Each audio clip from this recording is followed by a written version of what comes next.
अस्सलामुअलैकुम नाज़रीन, programme मुकाबिल public के साथ में खुश आमदीद। मैं हूं मारिया जदून। मेरे साथ मौजूद हैं रऊफ क्लासरा और आमिर मतीन। पीडीएम का लाहौर जलसा हुकूमत दबाव का शिकार। मरियम नवाज लाहौर में बाहर निकल आई, जारहाना रवैया अपना लिया। कॉर्नर मीटिंग्स, रैलियों से खिताब। इमरान खान को ताबेदार खान का लक़ब भी दे दिया। पीडीएम इत्तेहाद कल असेंबलियों से इस्तीफे देने के ऑप्शन पर गौर करेगी। सवाल मगर ये कि अगर ऑपोजिशन असेंबलियों से मुस्ताफी हो जाती है तो इमरान हुकूमत क्या चल पाएगी? सबकी नजरें 13 दिसंबर के लाहौर के जलसे पर लग गई हैं। प्रोग्राम में बात करेंगे ऑक्सीजन की अदम फराहमी से कोरोना के मरीजों की हलाकतों का सिलसिला जारी है। खैबर टीचिंग अस्पताल पेशावर में ऑक्सीजन के सिलेंडर न मिलने से 7 मरीज जान से गए। खैबर पख्तूनख्वा हुकूमत जानों से खेलने लग गई। दुखी कहानी आपके साथ शेयर करेंगे। अवाम गैस की लोड शेडिंग के हाथों ख्वार हो गई। घरों के चूल्हे ठंडे हो गए हैं। बिल्स ने चीखें निकलवा दी। दूसरी जानिब हुकूमत का इंडस्ट्रीज के लिए बड़ा ऐलान। सेठों को फायदा देने के लिए गैस की मुसलसल फराहमी का फैसला। हुकूमत का हर फैसला अमीरों के लिए, गरीबों के दुख का मदावा कौन करेगा? लास्टली बात करेंगे ब्यूरोक्रेसी के बाद सियासतदान भी नैब पर फट पड़े। Deputy chairman senate Saleem Mandviwalla ने नैब के खिलाफ तहकीकात का ऐलान कर दिया है। एहसन इकबाल ने भी शदीद तनकीद की है। आमिर साहब, आपसे प्रोग्राम का आगाज करूंगी। पीडीएम जो है वो ऐलान किया, गौर करेगी कि इस्तीफे देने हैं कि नहीं देने।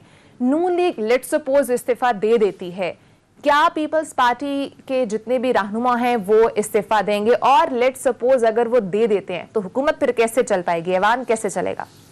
मेरा ख्याल है इस्तीफा देना इनकी सबसे बड़ी बेवकूफ़ी होगी और गलती होगी, बहुत गलत होगा। पाकिस्तान में आप ये बात बुनियादी समझ लें कि कोई एमपीए, कोई एमएनए, कोई सेनेटर जो है ना आखिरी दिन तक इस्तीफा नहीं देना चाहता। वो बड़ी मेहनत करके इलेक्शन जीत के आए होते हैं। पैसा खर्चा होता है, एनर्जी लगाई होती है, पूरा सब कुछ दाव पे होता है। इलाके में रोब होता है, गाड़ी पीछे आगे होती है ना। चाहे अपोजिशन में भी हो फिर भी थानेदार परवाह करता है। सरकारी अफसरान देखते हैं एक गाड़ी के ऊपर जो एक झंडा लगा हुआ है तो प्रिविलेज कमेटी के अंदर बैठते हैं। जरा कोई शान में नाक पे मक्खी बैठे तो तहरीक इल्तबा, तहरीक इस्तेहकाक पेश कर देते हैं। तो वो कोई और ये माजी में देखा भी गया है कि जब किसी पार्टी ने किसी इलेक्शन में बाइकआउट किया है, उससे नुकसान उठाया है। पीपल्स पार्टी का आप 85 का कह लें या ये जो पीडीएमए बनी थी जो है, इन्होंने बाइकआउट किया था जिसके अंदर ये सारी नेशनल्स पार्टी वो रह गई थी। इन्होंने नुकसान किया 2008 में। उसके बाद आप इमरान खान ने इस्तीफे जब भी किसी पार्टी ने दिए उसने नुकसान उठाया और इन्होंने बैक ऑफ कर गई है। ये भी मान ले मेरी बात कि अगर ये गलती करेंगे तो इनकी पार्टियां टूट जाएंगी। अव्वल तो ये करने नहीं जा रहे। ऑफ कोर्स फजल रहमान को बिल्कुल सूट करता है और नवाज शरीफ साहब अब जो जिस मोड में जा चुके हैं, मरियम भी जा चुकी हैं, उनके लिए लाइफ एंड डेथ का मसला अब हो गया है। अब स्टेक पे बहुत कुछ आ गया है। स्टेक पे उनकी बुनियादी चीज़ जो है ना, बुनियादी वो जायदादें हैं। अच्छा। ये जो सारी सियासत की गई है, सारा कुछ जो 25-30 साल से मेहनत की गई, ये इन जायदादों के लिए है। वो हमने पिछले प्रोग्राम में तफसील पढ़ाई थी। नवाज शरीफ साहब के सिर्फ गोशवारे बताए थे जो कि कुरक होने जा रही हैं। ये प्रोसेस स्टार्ट हो रहा है। सो ये बिल्कुल बंद गली की आखिरी स्टेज है। इसके लिए वो कुछ भी दाव पे लगा देंगे। ना उनके लिए असेंबलियां मैटर करती हैं, ना कोई और मैटर करता है। उनका ये फाइनल मोमेंट है कि अगर ये लाहौर का जलसा उनके नज़र से देखें ये कामयाब नहीं करते और यहाँ पूरा अगर तूफान नहीं मुल्क में आ जाता, क़यामत नहीं आ जाती, तो उनकी अपनी क़यामत ज़ाती आ जाती है। कि नवाज शरीफ साहब का आप देखें, उस दिन हमने बताया था कि जो उन्होंने गोशवारों में अपनी खुद मालियत लगाई भी है ना, सिर्फ जाती उम्रा की 99 करोड़ 99 करोड़ रुपीस, 1 अरब रुपया है। और ये 1 अरब रुपया उस पर लिखा हुआ है कि जिस वक्त ली गई थी उस जमाने का था। अब वो खरबों की है।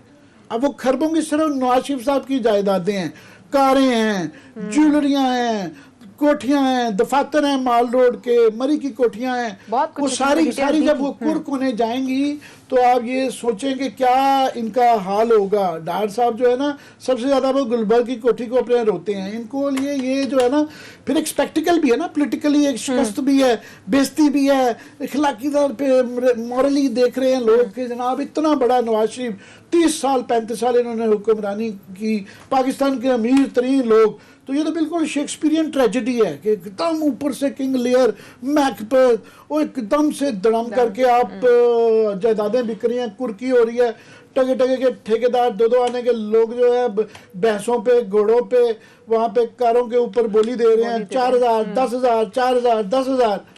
तो एक लादा बाद हम बहस कर चुके हैं कि शायद ये पाकिस्तान लाहौर के अंदर जो है किसी की हिम्मत नहीं है कि ये कर सके।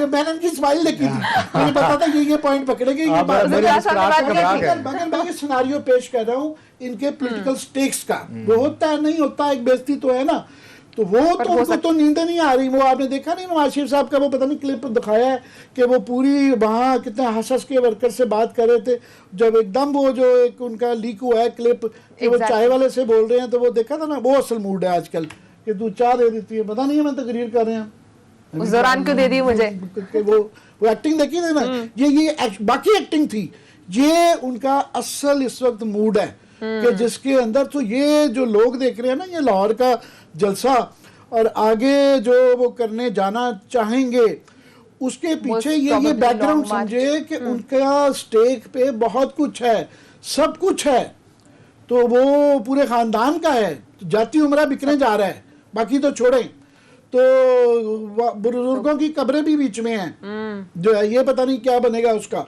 सो इसलिए वो तो सारा कुछ दाव पे लगा दे, मगर उनके अपनी पार्टी के एक बहुत बड़ा ग्रुप है इस्तीफों पे आते हुए कि वो इस्तीफे नहीं, काफी सारे लोग जो अगर ये देंगे आधे टुकड़ा आधा एक बहुत बड़ा चंक जो है ना, मैं शर्त लगा सकता हूँ वो नहीं जाएगा। जिस तरह इमरान खान का हुआ था, इनके 7-8 लोग जो है ना वो 2-4 लोग वापस आ गए थे, बाकी भी सारे जिससे पूछो वो कहते यार खान ने मरवा दिया, खान ने मरवा दिया। कोई बहाना कर रहा था जी मुझे बीमारी हो गई, किसी ने दोस्त को पकड़ा दिया, किसी स्पीकर को तो नहीं मैंने दिया, यू सी बहाने बना रहे थे। सो कोई MP MNA नहीं देना चाहता उसमें। दूसरा पीपल्स पार्टी बिल्कुल नहीं देना चाहेगी। मैं बड़ा सरप्राइज हूँगा कि अगर वो फर्ज करें यहाँ से दे दें आप कि नेशनल असेंबली से शायद दे दें, तो अभी मैं बहुत हैरान हूँगा कि पीपल्स पार्टी ये गलती करेगी। वो 12 उनके पास सिंध गवर्नमेंट है, क्यों छोड़ेंगे, उनको नहीं पता सिंध गवर्नमेंट जब चली जाएगी तो पता नहीं अगली दफ़ा आती है नहीं आती है, केयरटेकर गवर्नमेंट आती है, ये जो सारी सहूलतें हैं सब खत्म हो जाती हैं।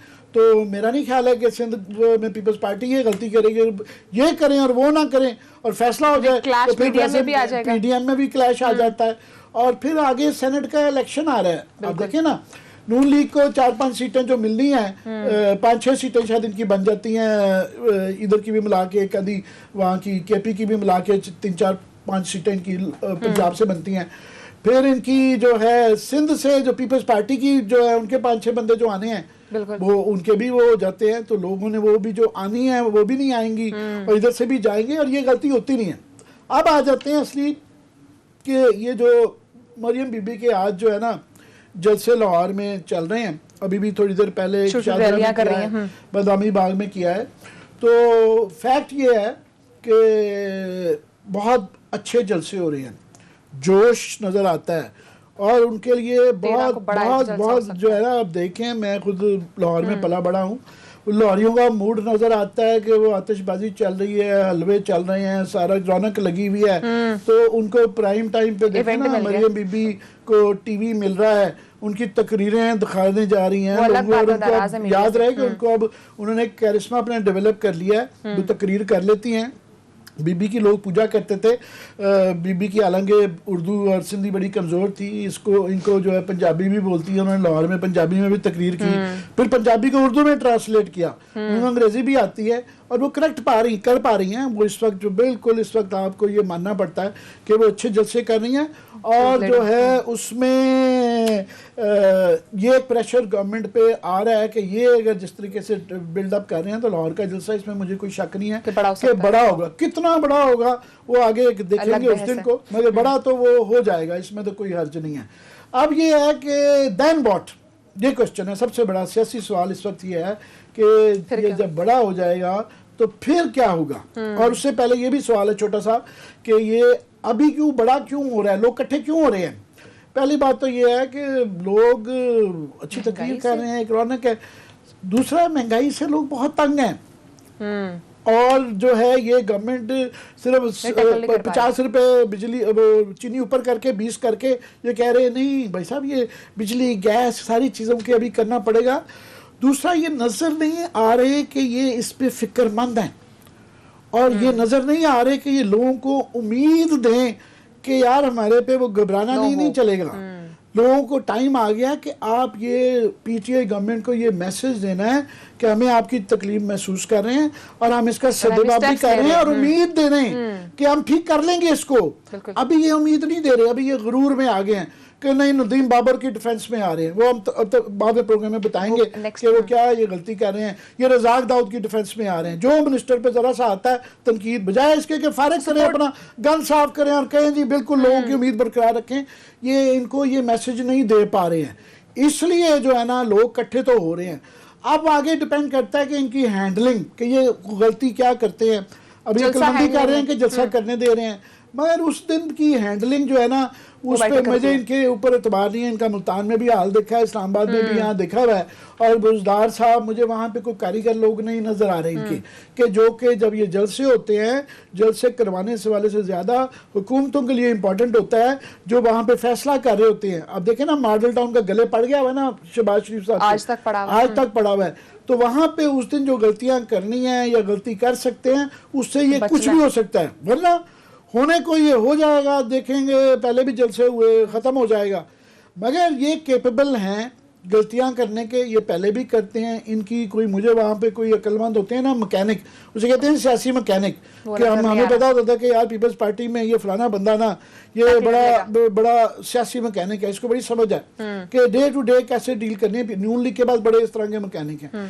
इनका मुझे आज तक कोई मुझसे पूछे, अगर आप, मैं इनसे पूछूंगा साहब से, बल्कि पूछ ही लेता हूँ कि इनको कोई मैकेनिक नजर आता है इनके यहाँ के जो कि बड़ा जहांदीदा हो, डे टू डे इसको कर सकता हो और वो कर सकता हो। क्या सर लंबी बात का, मैं छोटी उस पे क्लास आप कहेंगे मेरे पे डाल दिया। Waiting for the question. मैं आपकी बात का भी जवाब देता हूँ अगर इनके कोई जहन में है। आमिर साहब ने बड़ा तफसील से, क्योंकि आमिर साहब बड़े समझदार इंसान हैं, जब कोई लाहौर के बारे में कोई नेगेटिव चीज हो तो ये कश्मीरी बन जाते हैं, बल्कि पहाड़िया बन जाते हैं कि मैं वो बड़ा दूर है तो मेरा लाहौर से क्या तल्लुक। लाहौर की कोई अच्छी चीज हो तो कहते मैं लाहौरिया हूँ मैं। सो लाहौर की इन्होंने बड़ी अच्छा, फिर उसके बाद मजीद दोनों से तंग आ जाए, पहाड़ियों से भी आ जाए और लाहौर से भी आ जाए, फिर कहते मैं इस्लामाबाद रहता हूँ, मेरा क्या तल्लुक है उनसे। बड़े समझदार हैं। खैर उन्होंने बड़े अच्छे तरीके से पूरा उसका मूड इन्होंने बताया, सारी चीजें बताऊँ। आज आपने जो बात आमिर ने भी की है कि प्राइम टाइम पे वो चैनल जो है ना उन्होंने मरियम की तकरीर दिखाई है, पूरा खबरनामा छोड़ के, खबरनामे के दरमियान आ रही थी। जो इमरान खान साहब की जो बात इन्होंने, सियासी मैकेनिक बड़े ज़हीन लोग होते हैं, वो जज्बाती नहीं होते, वो बैठ के पीछे बैठ के इम्पैशनेट थोड़ा सा कहते हैं अपने आप को आउट से डिस्टेंस से बैठ के, दुश्मनी नहीं है वो आपको जहन में कोई उनके वो नहीं, बल्कि गॉडफादर की बड़ी खूबसूरत उसकी लाइन है मारियो पुज़ो की, वो कहते जब आप अपने दुश्मन से नफरत करना शुरू हो जाते फिर आपका दिमाग जो है ना वो काम करना छोड़ जाता है, उसी वक्त आप ब्लंडर मारते हैं। खान साहब उसी फेज से गुजरे हैं, इन्होंने इतने दुश्मन बनाए और हर एक पे वो कहते हैं जी मुझे तो कोई मसला नहीं। नवाज शरीफ साहब भी ये फरमाते होते अर्ली पहली इनकी हुकूमत। सो खान साहब का जो स्टाइल है वो बिल्कुल एग्रेसिव है, उनका भी है और पूरी टीम का भी है। ना इनके पास कोई सियासी मैकेनिक है, ना वो इस पर बिलीव रखते हैं। उनकी हैंडलिंग देखे, मैं बार बार कहता हूं ताकि इनको समझ आनी चाहिए।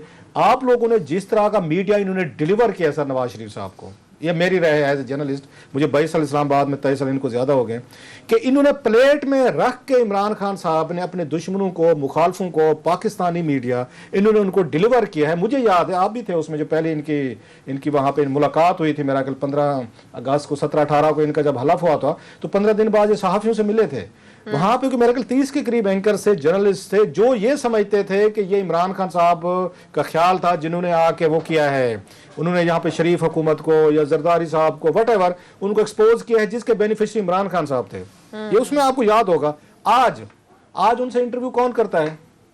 हमजा अली अब्बासी उनका पॉलिटिकल वर्कर करता है। देखे ना फाल कहां से शुरू हुआ है, अफाल जरा देखें कि अपना पार्टी वर्कर जो है आप वो इंटरव्यू करते हैं। उन्होंने सबसे बड़ा जो काम किया है स्टीफन सेकर के मुकाबले पे हाँ ले आए ये जरा वो देखें ना कि कहां से कहां शुरू हो रहा है वहां पे।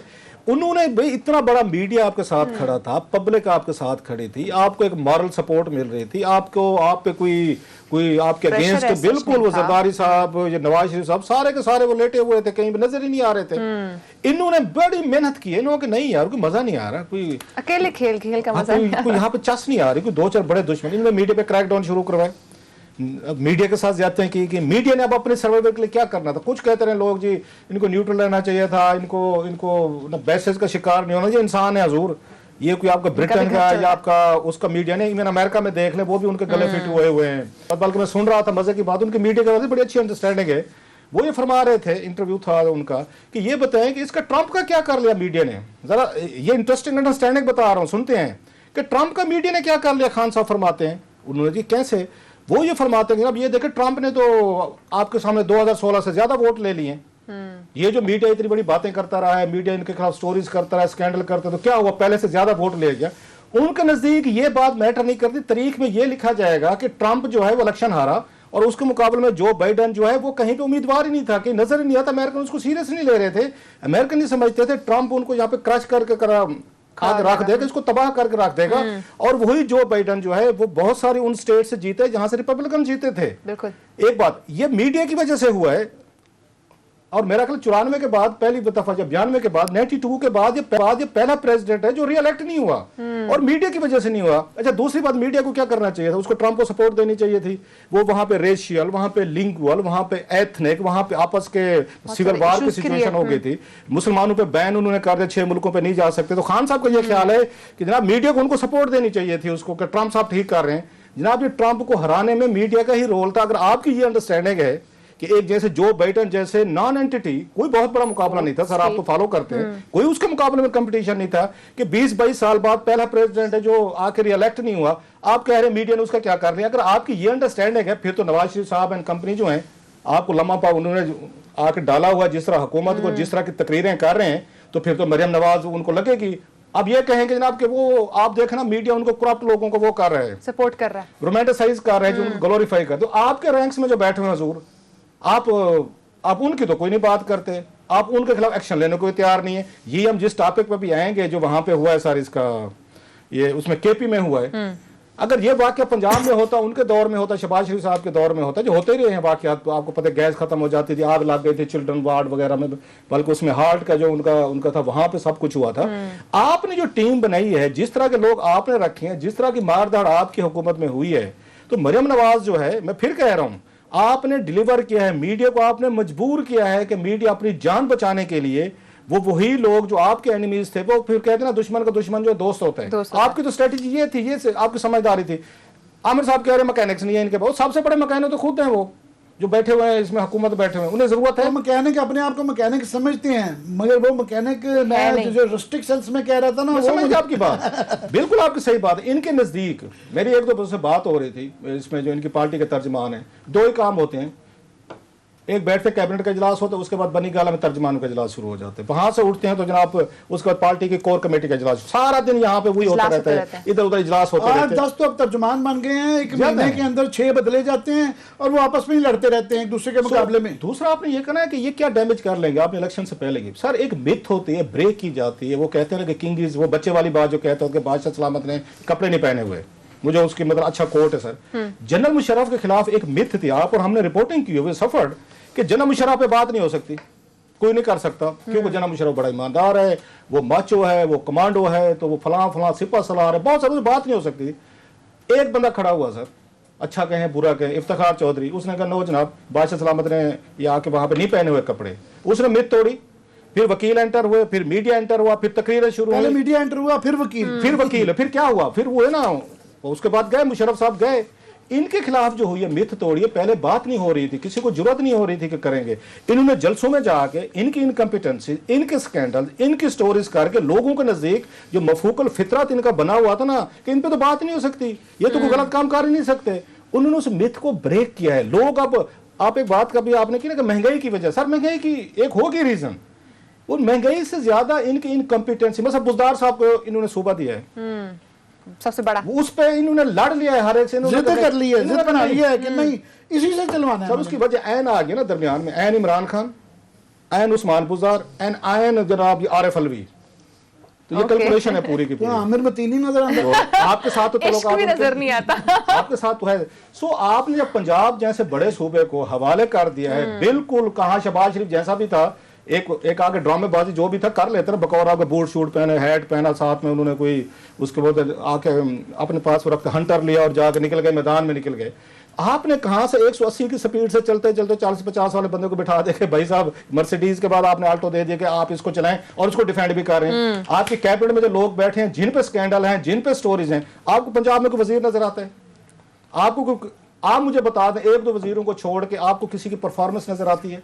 ये महंगाई से ज्यादा लोगों को इनकी यहाँ पे परफॉर्मेंस वो जो है नजर नहीं आ रही। अभी खैबर पख्तूनख्वा देख लें, फॉर गॉड सेक, मतलब वो 2017 से ऑक्सीजन नहीं खरीदी गई और आप क्या स्टोरी है इसके ऊपर हम आपको डिटेल बताएंगे। बात नाज़रीन, हुआ ये है कि खैबर टीचिंग अस्पताल पेशावर में ऑक्सीजन के सिलेंडर्स ना मिलने पर 7 अफराद जो हैं वो जान हार गए हैं अपनी, और 7 घर उजड़ गए हैं। ब्रेक के बाद से बात करेंगे, साथ रहिएगा।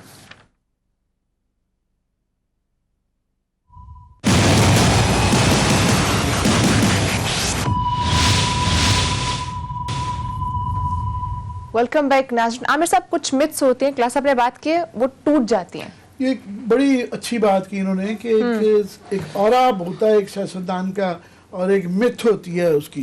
तो ये बड़ी मैं समझता हूँ समझदारी, ये मैकेनिकी से कहते हैं, मैकेनिकी, ये किसी अच्छे मैकेनिक ने उनको समझाया है कि इमरान साहब की सबसे बड़ी मिथ क्या है।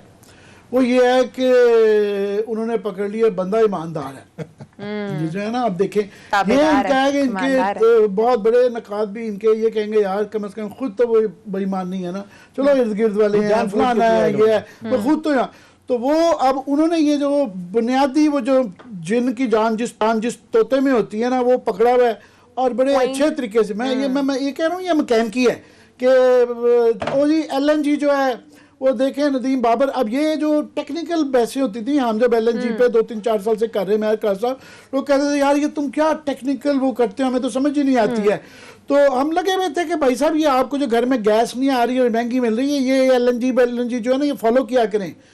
अब ये जलसों में बस जो ना जुबान ज़देआम हो गई है कि मरियम बीबी ये कह रही हैं कि जी LNG देखें जी इतने 100 अरब रुपए खा गए मगर बंदा बड़ा ईमानदार है। अब ये जो इमरान खान साहब प्राइम मिनिस्टर साहब ये जो नहीं कर रहे हैं कि वो कॉन्स्टेंटली जो इन लोगों को डिफेंड किए जा रहे हैं, चीनी वाले, आटा वाले, तेल वाले, गैस वाले, जो इस तरह के 5-7-10 बड़े आ गए हैं, इन सब का बोझ या तो वो उनकी झोली में पड़ जाएगा कि यार ये हम जो कहते हैं कि उनके आगे हेल्पलेस होते हैं, बेबस होते हैं। तो फिर हम तो ज़्यादा शक का इजहार कर सकते हैं ना कि इतने ज़्यादा जो एक्शन नहीं लिया जा रहा है, तो इनका बीच में क्या है। हम कहेंगे वो शायद ये पार्टी फंड में दिया, फलाना दिया। मरियम बीबी तो अब ओपनली कहना लग पड़ी हैं। तो ये होता है मिथ ब्रेक करना, और ये अगर नहीं करेंगे ये वाला कि ये अपना इस तरह का जो मिड वे ये गन साफ नहीं करवाएंगे, तो ये इनके गले पड़ जाएगा। ये लोगों को उम्मीद जो दी जाती है ना कि हम ठीक कर लेंगे, वो इनकी उम्मीद टूटती जा रही है। और वो जैसे कैसे भी थे, 30 साल से उन्होंने, हम मानते हैं कि बड़ी मैक्रो सत्यानाश कर दिया, आउट हो गए, पर लोग भूल जाते हैं। लोगों को तो उम्मीद चाहिए। भुट्टो साहब ने कोई रोटी कपड़ा मकान लोगों को दिलवा नहीं दिया था, मगर एक उम्मीद दे के रखी। आज तक लोगों को वो यही नारा चलता, रोटी कपड़ा और मकान, कि एक उम्मीद दी हुई थी कि ये अगर भुट्टो साहब रह गए तो हमें ये चीजें मिलेंगी। सियासतदान का बुनियादी काम होता है उम्मीद देना। ये उम्मीद तोड़ते जा रहे हैं और इनको रियलाइज भी नहीं कर रहे कि इनकी उम्मीद टूटती जा रही है। ठीक है क्लास साहब, एक तो इस पर भी कमेंट कीजिए कि दूसरा, एक तरफ कोरोना जो है वो बहुत डेंजरस एक गली में जाता जा रहा है और कंट्रोल भी, दूसरी तरफ खैबर टीचिंग अस्पताल पेशावर में ऑक्सीजन के सिलेंडर्स ना होने की वजह से 7 अफराद जान की बाजी हार गए। कैसे इसको टैकल करेंगे? वो बड़ा बुरा लगता होता है कि बंदा ये कि आई टोल्ड यू सो। मेरा ख्याल है 2 हफ्ते पहले मैंने उनको आया था, ये जरा चेक करवाएंगे क्लास साहब, मुझे कहते हैं मेरी जुबान काली है, ये इनका भी चेक कर लें। कि मैंने क्या कहा था, ये उसके बाद असद उमर साहब को ये ब्रीफिंग बंद कर देनी चाहिए। ये टीवी पे शऊर वाले काम जो है ना, इनका कोई फायदा नहीं है। ये अवाम जाने, इनके लीडर जाने, जब वो ठीक है। और मैंने उस वक्त लास्ट वीक भी कहा था, अगर खुदा ना खास्ता यहाँ बड़े पैमाने पे कुछ चीजें हुई जो आगे दिसंबर आ रहा है, ज्यादा उसमें डेंजरस चीजें, इनको रूलिंग लीड को मिल जाएंगे, वेंटिलेटर भी मिलेंगे, इनको दवाइयां भी मिलेंगी, इनको वहीं से डाके मरवा के वहां से ये जो कंपनी बना रही है ना ये वैक्सीन, उन्हें $2-4 मिलियन की किसी को, उनके स्टाफ को, वर्कर को कोई यहाँ पे वो थोड़ा सा पैसा माल लगा के ब्राइब करके वैक्सीन लेने पे ये ले लेंगे, इनके एटीएम इनको ले देंगे। हजूर आपको किसी ने हॉस्पिटल में ना बिस्तर देना है, ना किसी ने आपके करीब आना है, ना 18 माह तक हमें नहीं मिलेगी वैक्सीन, नहीं मिलेगी। ये देख लेंगे, अवाम खुश हो रही है, होने दें अवाम को खुश। नहीं मिलेगा तो आवाम को कुछ नहीं मिलेगा। मैं ये कह रहा था, इससे पहले मतलब एक क्लिप था जिसका मैंने रेफरेंस किया, जिसमें ज्यादा मैंने क्लियर बताया था। मैंने कहा था कि हजूर ये जो अवाम खुश हुई है ना, अब्दुल्ला की शादियों में दीवानियों की तरफ फिर रही है बकौल आमिर साहब के, एंटरटेनमेंट नहीं है ना यहाँ पे, तफरीह नहीं है। बात छोटी सी और हो जो कि तफरीह के नाम पे याद आया, इंडिया में स्पोर्ट्स के दर्जनों चैनल हैं, एंटरटेनमेंट तो छोड़ ही देना, फिल्मों के कितने हैं, उनके कितने, स्पोर्ट्स के हमारे यहाँ एक ही है पीटीवी का, जिसपे कोई इस वक्त मैचेस नहीं दिखाए जा रहे दुनिया भर में। हालांकि ऑस्ट्रेलिया इंडिया के मैचेस हो रहे हैं, साउथ अफ्रीका में मेरा ख्याल इस वक्त के मैचेस चल, अगर मैंने निकाला। वो भाई मेरे आवाम को थोड़ा सा कोई तफरीह, तो क्रिकेट सबसे बड़ी तफरीह है इनकी, वो बंद है सारे इस मुल्क में, टोटल इसमें बंद है ना तफरीह है। तो आमिर साहब कहते हैं जलसों में लोग तफरीह करने के लिए जाते हैं। आप तो एक प्लेयर थे, क्रिकेटर थे, आपको तो सबसे ज्यादा लोगों का ख्याल होना चाहिए था, एंटरटेन लोगों को आप दें ताकि लोग ज्यादा घर बैठ के क्या करें, मतलब मुझे बताएं जिनके पास नहीं है। अब यहाँ पे आप कहते ना कोई चैनल भी नहीं दिखा सकते गैर मुल्क के, जनाब आपने अलहदा उन पर डंडे उठाए हुए हैं। जब घरों में तफरीह नहीं है, कोरोना में आप कहते हैं घर में बैठे, बच्चों ने अलहदा, पूरे वालिदैन को अलहदा तंग किया, स्कूल बंद है, वो एक अलहदा उनके लिए अजाब बना, ऊपर से बंदा बैठा सारा दिन बैठ के आप लोगों की तकरीरें सुने, फिर तो कहते हैं मैं बाहर जाऊंगा, मैं निकलूंगा, कोई तफरीह ले क्यों। और आमिर साहब ठीक कहते, लाहौर भी बाहर निकले तफरीह लेने गए थे, उन्होंने इमरान खान साहब सवात आए हुए हैं, वहां पे हाफसाबाद आए हुए हैं, लोग गिल गए थे, लोगों के लिए तमाशा था। जब आप लोग खुद वहां पे जलसे करेंगे, जुलूस करेंगे, सीरियस नहीं लेंगे, तो लोग तो फिर निकलेंगे। मैंने उस वक्त कहा था इस बैकग्राउंड में कि लोगों को नहीं समझाया जा सकता। जब मुल्क का वजीर आजम जलसे कर रहा हो, लीड कर रहा हो, जब असद उमर साहब जाके खुद वहां पे सीट में वो जलसे जुलूस निकाल रहे हैं, जिनका काम है लोगों को रोकना, तो फिर आप किसको रोक सकते हैं, मॉरल अथॉरिटी। तो मैंने उस बैकग्राउंड में बात की, मैं हजूर इस अवाम का कुछ नहीं कर सकता, लेकिन मैं इतना जरूर कहा था, मैं तसल्ली रखें, आप लोगों को खुदा ना खासा कुछ हुआ, आप उन अस्पतालों में बिस्तर मिलने हैं, ना आपको डॉक्टर मिलने हैं, ना आपके कोई करीब आएगा, ना आपको वैक्सीन देनी है, ना आपको ऑक्सीजन मिलनी है, ना किसी ने वेंटिलेटर देना। ये मेरा पहले वाला क्लिप था जिसका मैंने कहा कि पिछले हफ्ते मैंने कहा था। मुझे बड़ा अफसोस हो रहा है, दुख हो रहा है कि वही कुछ हुआ है कि मुझे इसमें खुदा ना खासा इंसानों की जाने गई हैं, उनकी फैमिली ने सफर किया है, वही कुछ हुआ है कि 7 लोग जो हैं ऑक्सीजन ही नहीं आमिर साहब। और ये इस मुल्क में 1 साल से ये हमें तकरीरें कर करके, भाषण दे दे के, यहाँ प्रेस कॉन्फ्रेंसेस करके कान खा गए हमारे। ये इनके काम थे ना। आपने केपीके को बेचा, पूरे मुल्क को बेचा, 2 चीजों पे बेचा आमिर साहब। वो कहते हैं सोल्ड आउट के, बिल्कुल के जनाब सेल बंद हो गई, सोल्ड आउट। 2 चीजों पे इनको दोबारा उन्होंने इलेक्ट किया और हुकूमत में ले आए। वही बात है ना, बंदा ईमानदार है, तो वही था कि बंदा बड़ा ईमानदार है, माशाल्लाह नंबर, वो तो ईमानदार है जनाब, हम भी कहते हैं बहुत बड़े ईमानदार हैं। दूसरा क्या था कि केपीके की पुलिस उन्होंने नासिर दुरानी साहब के हवाले कर दी कि ठीक कर दें, और नासिर दुरानी साहब को हेड साफ को उन्होंने कर दी। अच्छा, इनको इसलिए हेड साफ है कि इनका उससे कोई उससे कंसर्न नहीं बनती थी इमरान खान साहब की इंटरफेयर करे। पंजाब में देखे ना हमने, वहां पे 6 आईजी बदले ना इन्होंने, यहाँ पे पता चल गया ना। केपीके में नहीं बदले, क्योंकि केपीके आपका 1-1.5 करोड़ का सूबा है, वहां पे आपको पॉलिटिकल स्टेक्स ही नहीं थे। आपको पता था जब तक पंजाब हमारे हाथ नहीं चढ़ता, हम या फेडरल हुकूमत में हुकूमत नहीं बना सकते। आपने वहां पे कहा कि उसके बाद हेल्थ, 2 चीजें थी कि हेल्थ हमने ठीक कर दी है, हमने पुलिस ठीक कर दी, और वही दुरानी साहब। अच्छा, पंजाब के लोगों ने भी कहा जनाब कि इमरान खान साहब ने वहां करिश्मा कर दिया, तो ये हमारे यहाँ भी करेंगे। ये वही दुरानी साहब को पुलिस का इन्होंने वहां पे आके एडवाइजर लगाया, उन्होंने 2-4 चीजों पे रजिस्ट किया। इमरान खान साहब इतनी भी नहीं हुआ कि अगर वो ठीक है, नहीं चल सकते सम टाइम लोग, कि आप उनको बनी गला बुला के, दफ्तर बुला के, उनको चाय पिला के, शुक्रिया अदा करके उनको रुखसत करें। जिस बंदे की वजह से आपने इलेक्शन जीते हैं, जिसको सेल किया है आपने, उसको नासिर दुरानी को बेच के, आज हालत क्या हो चुकी है। मैं सेल्फिशनेस है ना, लोगों को इस्तेमाल किया, डंप किया, जितने भी अब आपके लोग हैं, ये पॉलिटिशियंस के लिए बड़ा जरूरी होता है कि लोगों को इस्तेमाल करना सीखें, ये जहन में रखें। वही इस मुल्क का बादशाह बनेगा, वजीर आजम बनेगा, ऊपर आएगा, जो जितने बुरे तरीके से आवाम को यूज कर सकते हैं, मीडिया को यूज कर सकते हैं, लोगों को यूज कर सकते हैं, अपनी कैबिनेट को, पार्टी को, बिल्कुल इसमें बेरहम किस्म के होते, कोई इसमें रहम नहीं होता। सो इनमें तमाम को इस्तेमाल करने के बाद दुरानी साहब भी इस्तेमाल हो गए, हेल्थ सेक्टर भी हो गया। अब ये बताएं, आज मैं उनका वो क्या नाम है उनका, तैमूर झगड़ा साहब है मेरा ख्याल है, उनका मैं पढ़ा था, उन्होंने छोटे 7 लोगों को हमने मुअत्तल कर दिया। आपसे पूछा जाए तैमूर झगड़ा साहब, आपका मेन शहर का हॉस्पिटल है, आपको पता था कि कोविड इतनी तेजी से फैल रहा है? आपने को विजिट कर ली, आपने को रिपोर्ट मंगवा ली, कहीं चले गए या किसी सेक्रेटरी से मीटिंग कर ली या कुछ आपने और किया, अब आप कहेंगे 7 लोगों का कसूर है। वो हमें वो बता रहा था, ये हमारा ये होगा सबीर रहमान जी सबीर हसन हमारा रिपोर्टर, बड़ा जबरदस्त रिपोर्टर है हमारा, वो बता रहा 2017 से नहीं है सर, उस वक्त से खत्म हुए हैं।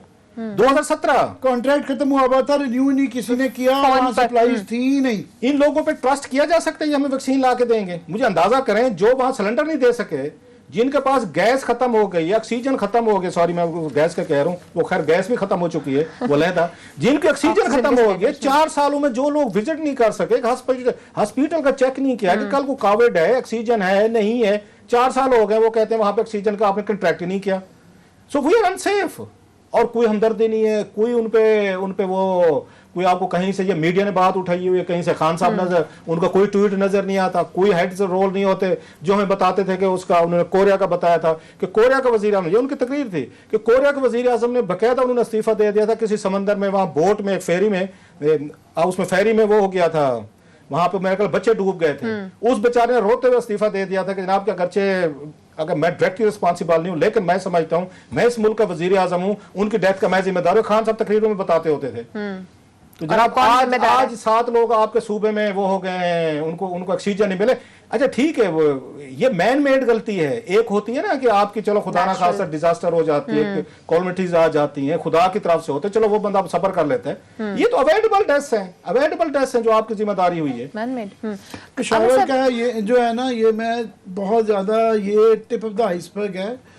इस वाक़े ने वही जो हमारे खदशात थे कि हमारा हेल्थ केयर सिस्टम नहीं है, हमारे पास ये रिसोर्सेज नहीं है। ये तो पेशावर बड़े शहर का दारुल खिलाफा सूबाई का मेन हॉस्पिटल था, ये कस्बों में या इवन यहाँ किसी समय जो है वो इंतजामात नहीं है। ये सिर्फ एक जो है ना झलकी दिखाई है, मगर आप यकीन करें 80% अस्पतालों की 90% अस्पतालों की यही सूरत हाल है। वहाँ पे ये अगर बड़ा डिजास्टर हमारा बनता जा रहा है, जो कि सेकेंड वेव है, खतरनाक हो रही है, मगर उसमें हमें पॉलिटिकल इशू बना हुआ है, जलसे भी हो रहे हैं, मोदी बाज नहीं आ रहे, गवर्नमेंट भी बाज नहीं आ रही है।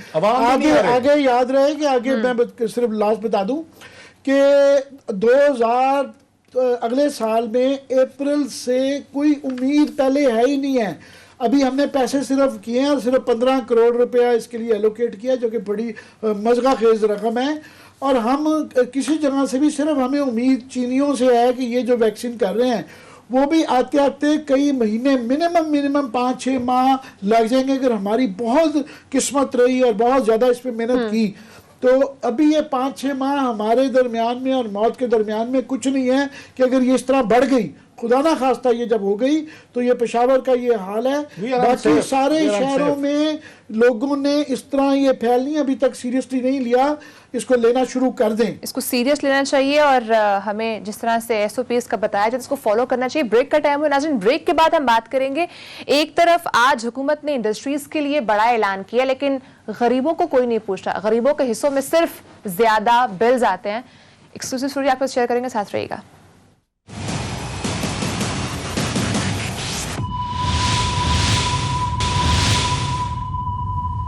वेलकम बैक नाज़रीन। अवाम गैस की लोड शेडिंग के हाथों ख्वार होकर रह गए हैं। आमिर साहब, आज रज़ाक दाऊद साहब ने ट्वीट किया, वही कहते हैं कि कमी के बावजूद हम एक्सपोर्ट इंडस्ट्रीज को बिला तातुल गैस देंगे, लेकिन अवाम के लिए उसमें मैसेज ये था कि सर्दियाँ आ गई हैं, गैस की कमी हो सकती है। ये रज़ाक दाऊद साहब को सिर्फ बिग बिजनेस, जिसके अंदर वो खुद भी शामिल है, सिर्फ उनकी फिक्र है। और वो हर दौर में कैबिनेट का 1-2-3 हिस्सा, बड़ा हिस्सा जो है ना, ये बिग इंडस्ट्री के नॉमिनीज पे आता है। वो किसी पार्टी से भी आए, उसका काम एक ही होता है कि उनके मफाद को वहाँ पे प्रोटेक्ट करना। जिस तरह हारून साहब को लाए थे, हुमायूं रहता है, जहांगीर तरीन रहता है, one of the cousins has to be there, कि वो जो है ना अपने ये चीनी के मसाइल को हल करता रहे। तो इनको जो है पहले इन्होंने कहा था कि जनाब हम बिग इंडस्ट्री को, ठीक है एक्सपोर्ट की समझ आती है, मगर आवाम का इनको ना करना पड़ेगा कम से कम जो है ना। अब ये इशू इनके गले पड़ जाएगा। वो इसलिए गले पड़ जाएगा कि अब ये PDM ने और ये मरियम बीबी ने टेकअप कर लिया है ये जो नारा चल पड़ा है ना कि वो जी वो बड़ा बड़ा ईमानदार है, उसके बाद से ये जो एक हफ्ते से मैं देख रहा हूँ एक मज़ाक़ किस्म की एक बहस चल रही है कि ये हम कोई क्लास साहब और मैं इस पे कोई दर्जनों प्रोग्राम कर रहे हैं, 2-3 साल से हर साल गर्मियों में हम शोर में चाहते हैं 20 प्रोग्राम निकाल लेंगे, क्लिप्स जो हैं ये हम गर्मियों से जून जुलाई से कहना शुरू हुए हैं, खुदा के लिए ये बड़ी सस्ती है, $2 की है, अब नहीं 10 साल के लिए ले लो, ये प्लीज़ ले लो। और ये 2018 से सिलसिला जारी है। नून लीग की आखिरी साल में भी ये बहुत बड़ा फ्रॉड हुआ था कि वो जान के डिमांड नहीं लेते, ये टेक्निकल रीज़न बनाते हैं, ये ऐसा सिस्टम उन्होंने बनाया हुआ है जिसके ज़रिए मुल्क को और जो है स्टेट को, रियासत को हर साल ये जो है ना, आप कह रहे हैं कि इसके टोटल पे लड़ाई कर रहे हैं ना, कि कोई हम ये कह रहे थे सिर्फ हम सर्दियों में एक प्रोजेक्ट का वो 35 अरब रुपए कह रहे थे। कुछ लोग शाहजेब खान ज़्यादा फॉर एग्जांपल वो अपनी कैलकुलेशन उन्होंने की हुई है कि उसको वो खुद एक्सप्लेन करेंगे कि वो शायद बीच में फर्नेस ऑयल का भी इस साल का भी पिछले साल का भी और वो डाला हुआ है। तो अगर ये 3 साल का वो हो, अब ये जो बहस 2-3 दिन से हो रही है कि काफ़ी सारे लोग जिनको कोई गैस का नहीं पता, हमारे से भी कम पता है, वो इसमें घुसे हुए हैं, हम कम से कम फॉलो कर रहे हैं। हम उन लोगों को जो इसके एक्सपर्ट हैं उनसे बात करते हैं, हम रिपोर्टर हैं, वो घुसे हुए हैं बगैर वजह के डिस्टर्ब जिसको जो ना कंफ्यूज किया जा रहा है और नहीं कर रहे। नदीम बाबर साहब की उसकी रेस्क्यू में आए हुए हैं और साफियों की और शाहजेब खान ज़्यादा बेचारे के तो पीछे ही पड़ गए हैं। आसान जवाब है, हम ये कह चुके हैं कि ना ताड़ी ना साड़ी, अगर हमारे पे एतबार नहीं है, हालांकि हम JIDC में भी यही हुआ था, एग्जैक्टली यही था कि नदीम बाबर साहब कंसिस्टेंटली झूठ बोल रहे थे और वो फिर नंगे रंगे हाथों पकड़े गए जो है हम सब फिर भी वो माने, वो आज भी नहीं, आज भी वो उस पर रुके हुए हैं। तो वो वहाँ शर्मिंदा हुए, दोबारा ये शर्मिंदगी तरफ जाने आसान काम है, इसकी तफ्तीश करा लें, फॉरेंसिक ऑडिट करवा लें, हम ये कहते हैं, तो हम और वो पता चल जाएगा, हम माफी मांग लेंगे अगर हम गलत हुए तो। मगर अब तो वो खुद मान चुके हैं, 5 झूठ बोल चुके हैं और इतनी मैंने बड़े बड़े सियासतदान में ट्विस्ट करते हैं, ये सीधे ही झूठ बोल देते हैं, बिल्कुल आंखों में डाल के यूं करके देख के यूं करके ना झूठ। इन्होंने पहला झूठ टीवी पे बोला, प्रेस कॉन्फ्रेंस में बोला, इन्होंने कहा जी पहले तो ये देखो ना, गैस तो कोई गाजर मूली है कि हम ऑर्डर नहीं कर सकते थे, बाद में मान गए कि हाँ फ्यूचर्स में बाय किया जा सकता है। फिर इन्होंने झूठ बोला कि जनाब वो बात ये है कि वो इतने की नहीं मिल रही थी, हमने भी कहा ठीक है $2 की नहीं, सर्दियों के लिए 4 की मिल रही है और पिछले साल में जून जुलाई अगस्त में दिसंबर की लेते रहे हम, ये रसीदें हम खुद दिखाते रहे, शाहजेब ने भी वो वाली हमारी वाली रसीदें दिखाई कि जनाब ये आप लेते रहे, वो मान गए कि वो भी है।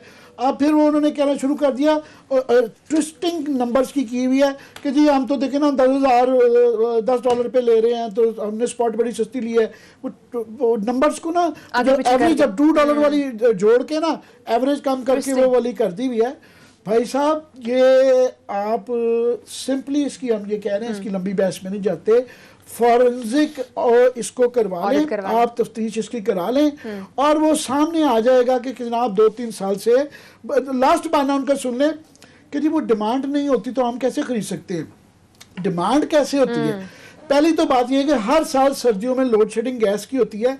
अक्ल की बात है कि डिमांड ज़्यादा, आप खुद कह रहे हैं 300% सर्दियों में बढ़ती है, तो उसमें कोई बहस की बात है कि हर साल सर्दियों में गैस की लोड शेडिंग हो, तो आप कह रहे हैं कि हमें तो किसी ने लिख के नहीं दिया कि हमें डिमांड चाहिए। ओ भाई डिमांड सर्दियों में लोड शेडिंग होनी होती है, आपकी सारी कैपेसिटी लगा के भी आपकी कमी है, सारा कुछ भी आ जाए, पूरे भी आ जाए तब भी कमी रहेगी। तो आपको कॉमन सेंस, अगर डिमांड किसने करनी है? सुई गैस की कंपनियां में। सुई गैस का मामा कौन है, निगरान कौन है?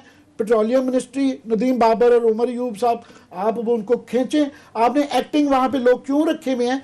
जानबूझ के मैकेनिज्म ये फ्रॉड का रखा है, वहीं से तो पैसे बनाए जाते हैं। और ये 3 साल का फॉरेंसिक कीजिएगा, उसमें नून लीग का आखिरी साल भी आना चाहिए। मिफ्ता साहब भी जो है वो भी इसके अंदर, शाहिद खान अब्बासी साहब भी, उनके साल में भी वो आपने तरक्कियाँ दे के नसीम खोकर साहब को और राजा साहब जो इलेक्शन कमिश्नर बना दिए में, उनके आखिरी साल भी ये होता रहा है। उसके बाद से भी हर साल ये फ्रॉड होता है। अब क्योंकि ये ज़बान सदेआम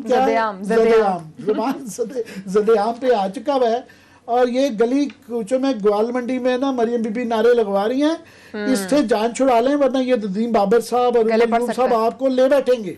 क्लास साहब, लेकिन आज तक मौजूदा हुकूमत मलबा भी जो गुज़िश्ता हुकूमतें जा चुकी हैं उन्हीं पर डाल दिया कि मसला उन्होंने क्रिएट किया, हमने तो कुछ भी नहीं किया। आमिर साहब ने, मुझे ना इनके बाज़ दफ़ा इनकी तवक्कुआत और इनके पॉलिटिकल रोमांस पे ना बड़ा रश करता है। अब क्या फरमा रहे हैं, ये फरमा रहे हैं जनाब हम तो इतना कह रहे हैं कि सफान से ऑडिट करवा लें। ओ भाईजान ये बड़े फ्रॉडिया हैं। JITC की करवा ली थी ना, सब करवाई है ना, मैं बता दूं आपको, मैं लिस्ट बताता हूँ। इन्होंने जनाब उसी बात कहा चीनी की इन्होंने इंक्वायरी करवाई और चीनी में से जनाब जो निकला मैं उनकी तफसील, इन्होंने वीट की करवाई। अद्वियात की खैर शान है जो अमर कियानी के दौर में आया था ना, उसकी नहीं करवाई, वो नहीं करवाई, लोगों को भूल भी गए। यहाँ भी लक्कड़ हजम पत्थर हजम, इन्हें पता है हुक्मरानों को कि आवाम गजनी है। कुछ अरसे बाद आज तक किसी को याद है 40 अरब रुपए की दवाइयों की उस वक्त, उसके बाद भी बढ़िया कीमत, अभी भी बढ़ाई है, अभी भी बढ़ाई है, किसी को नहीं अंदाजा, लोग खुश हैं।